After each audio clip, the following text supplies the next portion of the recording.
महाराष्ट्रामध्ये ऐक्य राखणं आणि कायदा सुव्यवस्था राखणं गरजेचं आहे, अन्यथा मणिपूर प्रमाणेच महाराष्ट्रातही संभाव्य हिंसाचार होऊ शकतो।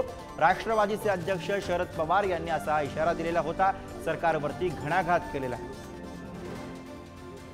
आज अखेर युद्ध मणिपूरला झाल्याच्या नंतर देशाच्या प्रधानमंत्र्यांनी तिकडे आपण चक्कर टाकावी, लोकांना दिलासा द्यावा, हे कधी त्यांना वाटले नाही।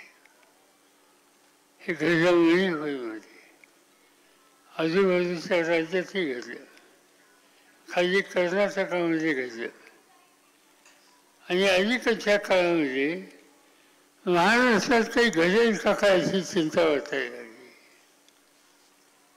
सुदैवानं महाराष्ट्राला एक दिशा येणारे अनेक युगपुरुष होऊन गेले। त्यांनी विचार केला, तो समाजाचा विचार केला। शरद पवार साहेब निवडणुकीच्या राजकारणाकरता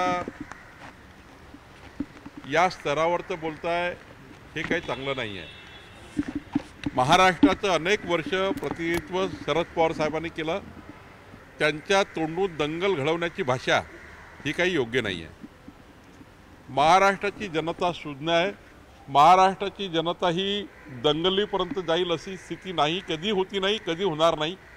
पण काही लोक समाजामध्ये तेढ निर्माण करणे, असे काही आंदोलन तयार करणे ज्यातनं समाजामध्ये तेढ निर्माण होईल। राहिला प्रश्न महाराष्ट्र जाळण्याचा, महाराष्ट्र पेटवण्याचा, तर गृहमंत्री देवेंद्र फडणवीसजी सक्षम आहेत।